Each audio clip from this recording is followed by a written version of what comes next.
Mes pronos pour l'US Open, on y est sans doute le tableau le plus difficile à faire de la saison, en tout cas en Grand Chelem depuis très longtemps, ça va être difficile, il n'y a pas un seul joueur qui se dégage, il y a beaucoup d'incertitudes, on en a parlé hier, notamment les incertitudes d'Alcaraz, de Djokovic, de Zverev, d'Arthur Fils, de Rodar ou des autres, des Américains notamment aussi, de Medvedev aussi, pourquoi pas, on sait jamais, sur un malentendu. Là on va faire le tableau maintenant qu'il est sorti hier soir, on va aller un peu vite sur les premiers tours, ça dépend quel premier tour, en tout cas Zverev-Sonego, ça devrait aller pour Zverev. Zverev qui est tête de série 1, à noter pour la première fois de sa carrière en Grand Chelem, et qui je trouve est de tous, des 5 joueurs dont j'ai parlé notamment hier, qui est le grand gagnant en tout cas de ce tableau. Il a un tableau qui est clairement favorable, alors il bénéficie aussi le fait d'être tête de série numéro 1, mais il a vraiment, on va y revenir, un tableau qui est très intéressant. Je trouve qu'il y a un petit déséquilibre entre la partie haute et la partie basse. Pourtant on parle d'un tournoi du Grand Chelem qui est assez homogène, mais j'ai le sentiment que la partie haute est plus faible un petit peu que la partie basse. Alors là, on va mettre Quentin Halys qui a gagné un titre en plus il n'y a pas si longtemps que ça. Et Popyrin qui a déjà bien joué à l'US Open, qui a battu Djokovic notamment il y a 2 ans. Tabilo qui est toujours canadien. Darderi, Valentin Royer. On va mettre Corentin Moutet, même si en ce moment il ne gagne pas beaucoup de matchs. On va mettre Musetti contre Ferry. Attention, Ferry qui sort d'une demi-finale en Grand Chelem. Là où Musetti, il n'a pas beaucoup de repères, mais il a quand même joué à Montréal, il a joué à Cincinnati. C'était pas si mal. C'est pas encore le Musetti de l'année dernière où il joue vraiment très très bien. C'est un Musetti qui joue à les top 20, mais je pense que c'est déjà mieux quand même qu'Arthur Ferry. Rodar Kokkinakis.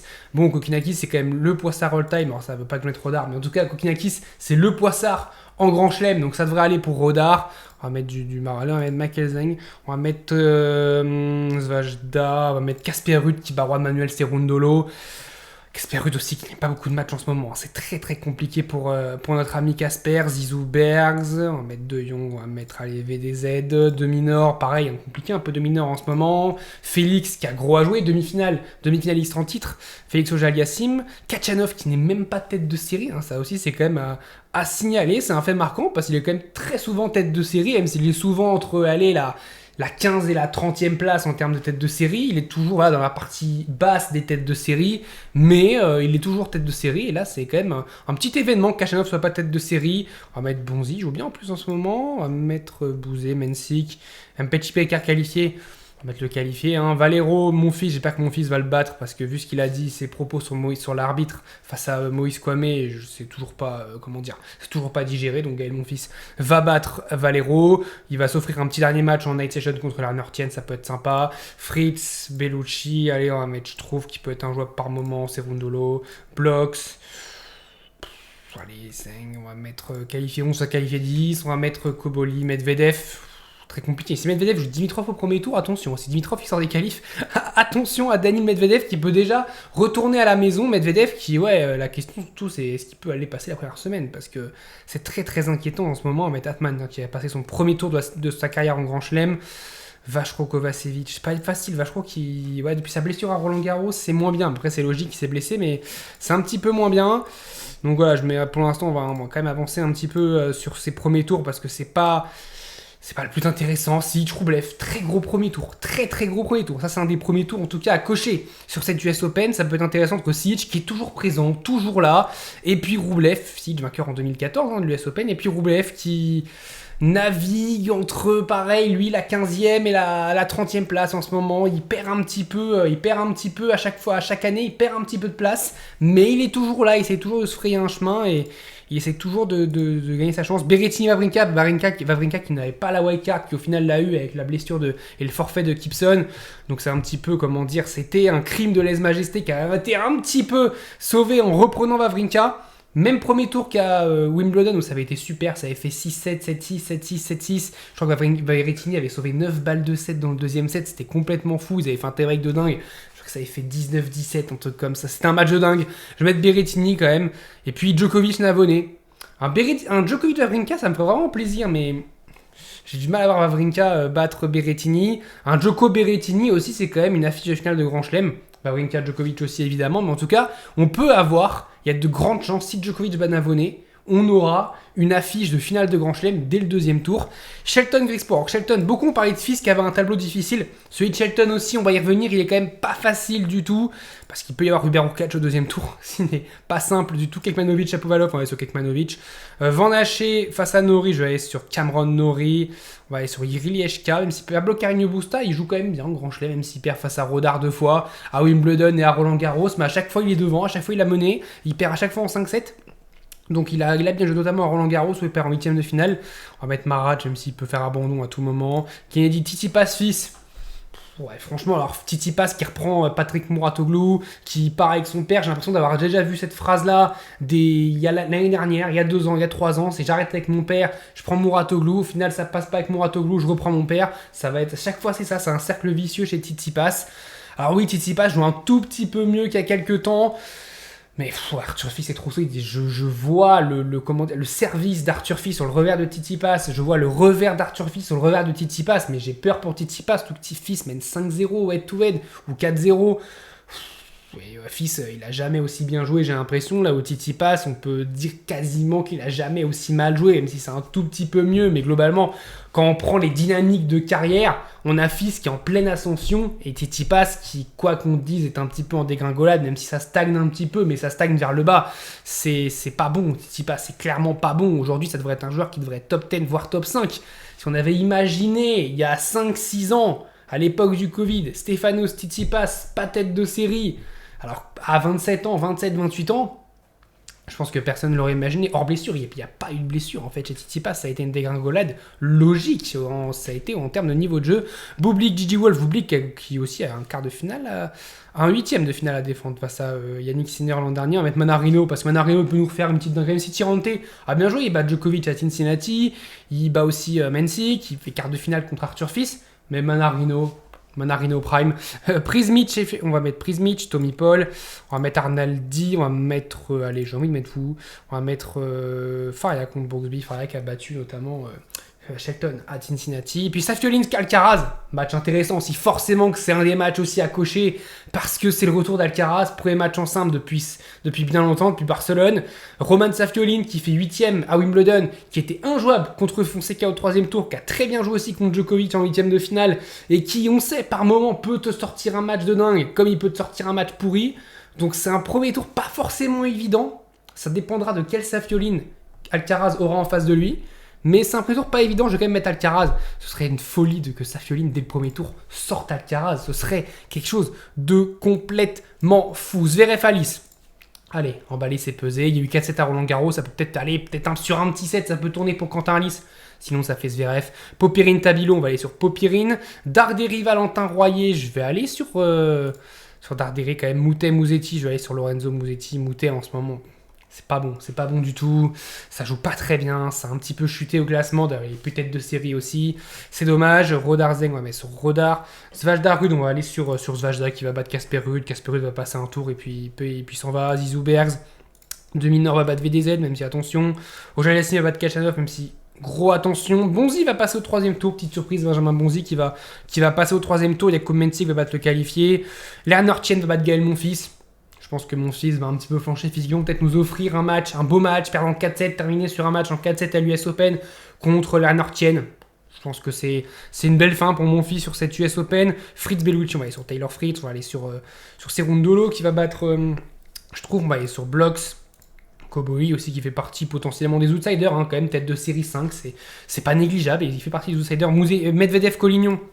Cette fois, je vais pas faire confiance à Medvedev. Je fais souvent très confiance à Medvedev. Je suis souvent confiant avec Medvedev. Je me dis, c'est bon, c'est le grand chelem où il se remet à l'endroit, où il se remet à bien jouer. Je le mets souvent en 8ème, en quart. Là, c'est bon. Je me désolidarise. Au pire, il fera mieux et je serai content. Et au mieux, ou alors il peut faire pire. Il peut perdre au premier tour. Mais voilà, je me mets Raphaël Collignon qui a déjà sorti Ben Shelton à Roland Garros et qui peut recouper une tête. Medvedev à l'US Open, à Rinderknecht. On va aller sur Arthur Rinderknecht qui va aller au 3ème tour. Vacheron Medjedovic. Je vais aller sur Valentin Vachereau, je vais aller sur Tiafoe qui joue bien en ce moment, Nakashima aussi, même si attention, il y a eu de la fatigue, j'ai senti à Cincinnati, il y a eu un gros Washington, un gros Montréal, un gros Cincinnati, donc est-ce qu'il va pas arriver en bout de piste sur l'US Open et un petit peu tirer la langue physiquement, ou est-ce que la semaine là, de repos va lui permettre de reprendre de l'énergie? Moi je pense plutôt ça, et je pense que Nakashima va être quand même dangereux sur cette US Open. Je vais aller sur Roublev.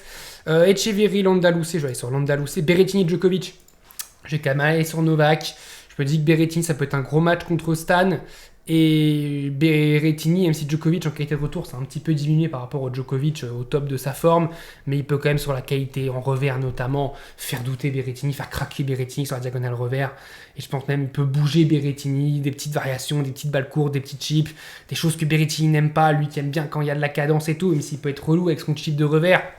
Mais c'est surtout à Wimbledon que ce chip est redoutable. À l'US Open, je vois quand même Novak Djokovic s'imposer. Shelton Hurkacz, elle est là pour moi la surprise. Ben Shelton qui est éliminé face à Hubert Hurkacz, qui sort face à Hubert Hurkacz.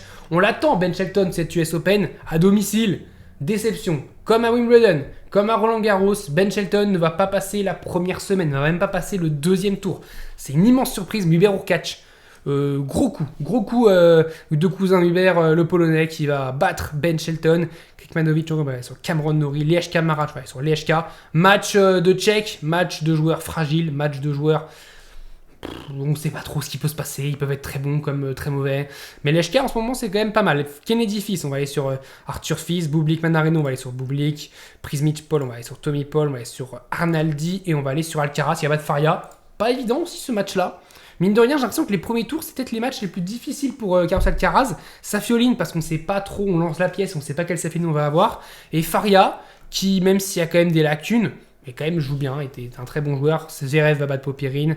Darderi va battre Musetti. Je pense que Musetti, est-ce que physiquement, sur des matchs en 3-7 gagnants, il est capable de tenir 3 matchs? J'ai du mal à y croire. Rodar va battre Vajda. On va avoir De Minaur qui va battre quand même Zizou Bergs, qui va jouer Rodar. Ojalessim va battre Bonzi. Mensik va battre Leonard. Match que j'ai envie de voir. Ça, Mensik-Tien, c'est un très beau match de la nouvelle génération. Fritz va battre Cerundolo.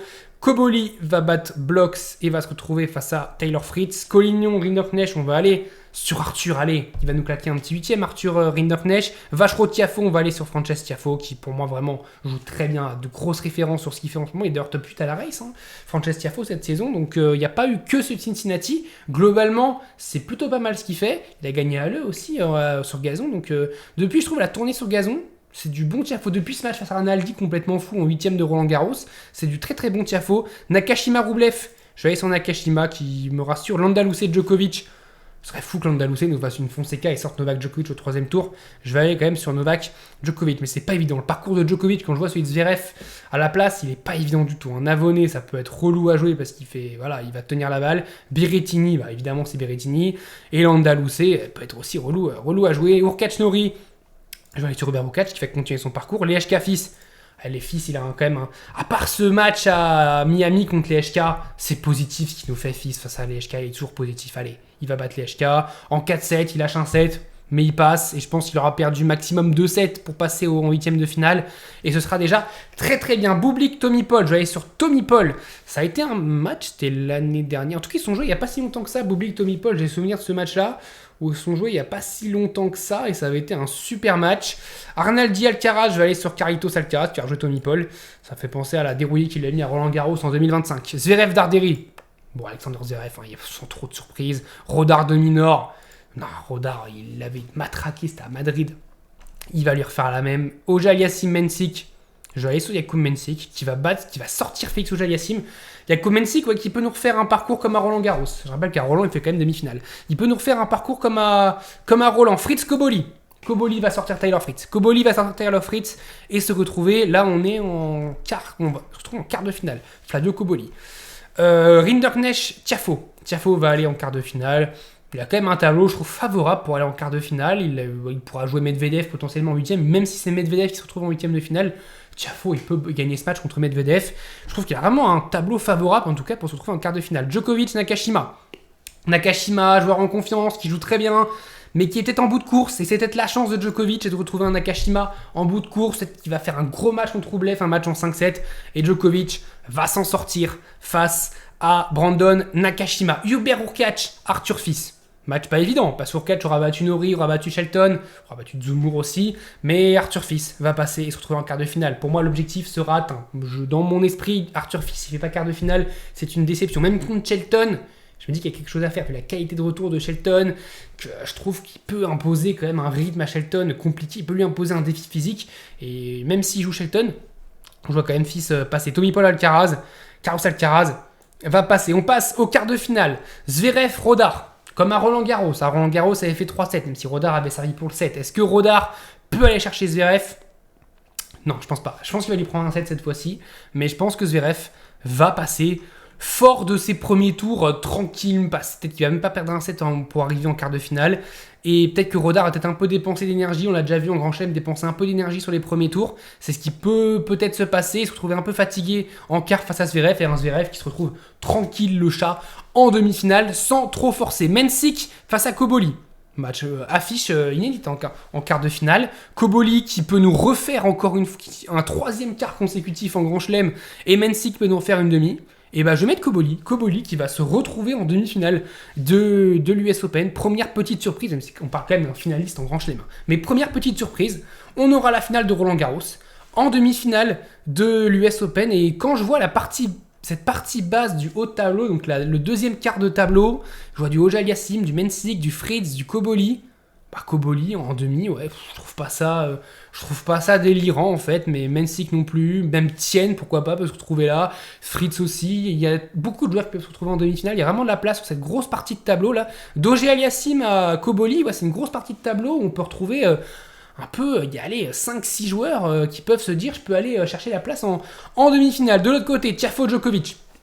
En 2022, Frances Tiafoe avait battu Rafael Nadal à l'US Open en huitième de finale.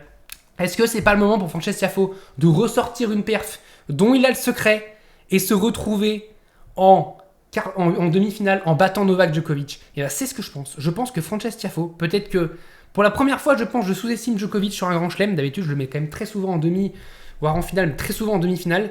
Là, cette fois-ci, je vais un petit peu dériver. Je vais mettre Frances Tiafoe qui va sortir Djokovic dans un match en 5-7. Je pense qu'il est là. Le gros match de cette US Open, c'est Frances Tiafoe, Novak Djokovic. Et je vois Frances Tiafoe au bout du bout sortir Novak Djokovic dans un match de folie, un match en night session qui fait plus de 4 heures. Et je vois Frances Tiafoe à la fin lever les bras, sortir les points et battre Novak Djokovic. Et ouais, surprise énorme. Et Arthur Fils Alcaraz, bon. Si Alcaraz se retrouve en quart de finale contre Arthur Fils, c'est qu'il aura eu des matchs, qu'il aura pris de la confiance. Et je vois Alcaraz s'imposer, tout. Je vois Fils quand même un petit peu galérer face à Hubert Hurkacz. Et je vois Alcaraz passer en demi-finale. Remake de la demi 2022 d'ailleurs, Tiafoe Alcaraz. Zverev contre Koboli. Bon, à Roland Garros, avec un Zverev ultra tendu, il s'impose en 5-7. Là, je me dis que Zverev sera moins tendu. Et comme je l'ai dit, il sera un petit peu tranquille sur cette US Open. Finale, je vois pas en fait Zverev, c'est très compliqué de le voir sortir, à part peut-être contre Rodar. Mais quand je vois le tableau, je sais pas contre qui on peut le voir sortir en fait Zverev, à part contre lui-même. Mais ouais, finale pour Zverev qui va un petit peu tranquillement, sans forcer. Et puis Tiafoe Alcaraz, je vois Alcaraz qui va s'en sortir aussi, profiter d'un Tiafoe qui sera cramé de son 5-7 contre Novak Djokovic. Et je vois Alcaraz Zverev en finale. Finale comme à Roland Garros. Et je vois Alcaraz battre Alexander Zverev parce que ouais, je vois Alcaraz aller. Je me dis qu'Alcaraz s'il participe à ce tournoi, c'est pas pour enfiler des perles, c'est pas pour faire joujou, c'est qu'il se sent prêt à 100% d'aller jouer cette US Open et qu'il y va pour le titre, qu'il y va, il est chaud, qu'il a envie d'y aller. Alors ce serait quand même une très grosse, ce serait pas un exploit, ce serait une très grosse performance que Alcaraz pour son retour remporte un grand chelem directement sans avoir joué avant. Mais je me dis que c'est possible. Et puis le tableau n'est pas non plus... si on a Alcaraz qui joue vraiment bien, même à 90%, Alcaraz pour moi il est au-dessus du lot. Et il a des joueurs, il a quand même un tableau favorable. Si on avait le Alcaraz avant sa blessure, on se dit Safioline ça fait 3-7, Faria ça fait 3-7, Arnaldi ça fait 3-7, Tommy Paul ça fait 3 voire 4-7, Fils ça fait 3 voire 4-7, Tiafoe ça peut faire 3-7, et Zverev ça fait 3 voire 4-7. On se dit ça, et pour moi on va avoir un Alcaraz pas à 100%. Mais plus les matchs vont avancer, plus on va avoir un Alcaraz tranchant, fort. Et je pense qu'on va arriver en quart, demi-finale. Je pense même que face à Fils, on va peut-être s'emballer. Certains vont peut-être s'emballer en disant Alcaraz, il est pas à 100%, en Fils joue très bien. Et qu'on va avoir on va être dépité parce qu'en fait, Alcaraz va se réveiller à ce moment-là et il va mettre 3-3 et 3 à Arthur Fils en quart de finale. Il va monter en puissance, mettre 4-4 et 4 à Tiafoe en demi et puis mettre 3-7 à Zverev en finale. Et je vois ce scénario-là se dessiner. Dites-moi vous, quel scénario voyez-vous dessiner? Est-ce que c'est le 25e pour Djokovic? Comme vous voyez, moi, j'ai du mal à y croire. Est-ce qu'on va avoir une surprise énorme, un Américain qui va chercher le titre? Est-ce que Shelton va perdre d'entrée quasiment. Moi, je le vois perdre au deuxième tour. Est-ce qu'on va avoir un Medvedev qui va se remettre à l'envers, à l'endroit, pardon. Le petit lapsus sur Medvedev, se remettre à l'envers, c'est possible. Est-ce qu'on va avoir Zverev qui va perdre avant la finale? Est-ce que Rodar peut aller chercher sa première finale en Grand Chelem? Est-ce que Fils peut gagner? Il y a tellement de questions. Répondez à celles que vous voulez. N'hésitez pas à liker, à commenter, à vous abonner si la vidéo vous a plu. On se retrouve très vite pour parler de US Open parce qu'il va être très très très intéressant. Franchement, j'ai hâte. Il y a tellement d'incertitudes. Et moi, j'ai qu'une envie, c'est de me tromper et qu'on ait une surprise de dingue. Et franchement, ça me ferait tellement plaisir. Je vous dis salut à tous. Portez-vous bien.